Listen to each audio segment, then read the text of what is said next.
I heard a fly buzz when I died by Emily Dickinson. Structure, summary, analysis. Hello and welcome to the Discourse. I Heard a Fly Buzz When I Died is a poem written by Emily Dickinson in 1862. Like her other poems, this poem also remained untitled and unpublished. It was published with an informal title, I Heard a Fly Buzz When I Died, after her death. In the poem, a speaker communicates to the reader from beyond the grave. The speaker is already dead, but the speaker isn't yet not worried about the afterlife or eternity. They just died and they are startled while observing the activities around their deathbed.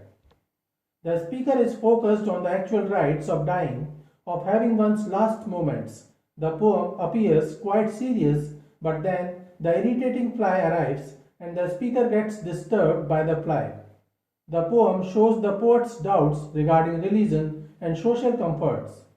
Structure of I Heard a Fly Buzz When I Died. The poem has 16 lines set in 4 stanzas with 4 lines each. That is, there are 4 quatrains in the poem written in alternate iambic tetrameter and iambic trimeter. The first and third lines each of all 4 quatrains are with 4 feet and 8 syllables, while the second and fourth lines each with 3 feet and 6 syllables. The 4 stanzas have a loose rhyme scheme of ABCB. The poem is mostly written with half rhyme, room, storm, but it also exhibits perfect rhyming, see, me, room, room.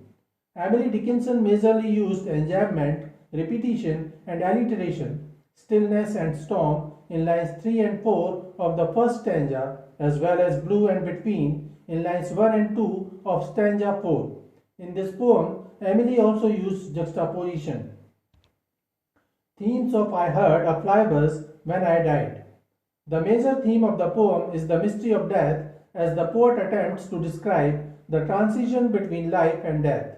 The poet isn't certain about the afterlife and thus she stresses the moment of death. The speaker appears to just die, speaking from beyond the grave, which appears paradoxical because no one has yet been able to describe what happens after death. The poetess, however, decides to bust the mystery behind death, but while doing so, she succeeds in avoiding being too sentimental as a fly buzzes and interrupts her. A flying buzz appears to be a mundane issue, it appears to be a symbol, suggesting that no matter how well one prepares to face the other side, it's impossible to be ready for something unknowable. While the speaker is already dead, she is describing the things and activities that happened just before their death, when they were on the deathbed facing their final moments. At such a grave time, the room and the air are notably filled with stillness. While the mourners are busy with the necessary rituals, the speaker feels nothing but stillness. This stillness may suggest a blurring of the border between life and death. Summary of I Heard a Fly Buzz When I Died. Stanza 1, lines 1 to 4. I heard a fly buzz when I died. The stillness in the room was like the stillness in the air between the heaves of storm.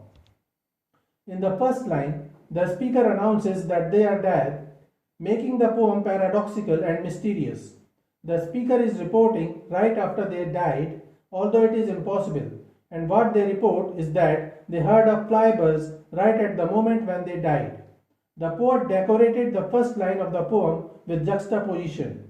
While death is a grave thing, and a dead person conversing and expressing appears to be much more profound and deep, it is juxtaposed with a fly buzz, a rather mundane thing.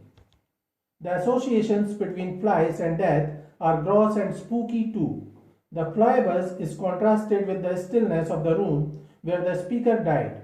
Everything was still, there was no sound, and that is why the speaker could hear the fly buzz so clearly. While the speaker was on the deathbed, she wasn't alone. There were other people, but everyone was completely silent. It's so still in the room, like the calm before the storm, almost a false calm that is only present because of the coming storm. So the speaker is apparently alive to the atmosphere, the present atmosphere in the room. Stanza 2, lines 5 to 8. The ice around had wrung them dry, and breaths were gathering firm for the last onset when the king be witnessed in the room. In the second stanza, the speaker is focused on the people around her deathbed while she is already dead. The speaker is surrounded by her friends and relatives, and the speaker says the ice around had wrung them dry. That is, the people close to her have been crying. Their eyes were wet, but now they are not. Maybe they feel exhausted, resigned, or even at peace. Maybe the speaker was suffering too much while she was alive. Maybe she had been ill for a long. These are the final seconds of consciousness when the soul is preparing to take flight as the body shuts down. So to speak, the final breaths are taken as the speaker awaits the arrival of the king, who has to be the angel of death. The speaker expects that he will show up in the room at the moment of her death. Stanza 3, lines 9 to 12. I willed my keepsakes signed away, what portion of me be assignable, and then it was, there interposed a fly. In the third stanza, the speaker explains that she was all ready for her death. She had accepted it and had prepared for it. She had all her keepsakes designated to the certain people. Her will was in order. The room was peaceful and the air was still. But then something unexpected happened and ruined the moment or irritated the speaker. That unexpected thing was the appearance of the fly. The fly interposed between her preparedness for death and death. This again offers a sense of juxtaposition. Before we were thinking about calm, spiritual, somber things. Now we have to think about a grubby little fly. Stanza 4, lines 13 to 16. With blue, uncertain, stumbling buzz between the light and me, and then the windows failed, and then I could not see to see. The fly is blue, a blue bottle, and it's buzzing in the window. The speaker is aware of it as the light streams into the room. So the speaker's eyes are still able to discern the light, but not for much longer because the windows failed. That is, seeing didn't work any longer. The speaker is leaving the material plane and is now blind, still wanting to see but unable to because the dying process means the brain stops working and therefore the sense of self is lost. The last stanza shows the uncertainties in the mind of the poet regarding the mysteries of death and the afterlife and all the mythical religious notions of it. The speaker was at the moment of death when the fly appeared, and the speaker could feel her own anxiety as she describes the fly in his uncertainty. He buzzes here and there, not sure where to land. This uncertain buzzing is disturbing to the speaker in her moment of death. While she was hoping God or the angel of death to take her to the bright light, the speaker suggests that the fly ruined that moment and she failed to notice that bright light. The windows failed, and then the speaker could not see anything anymore.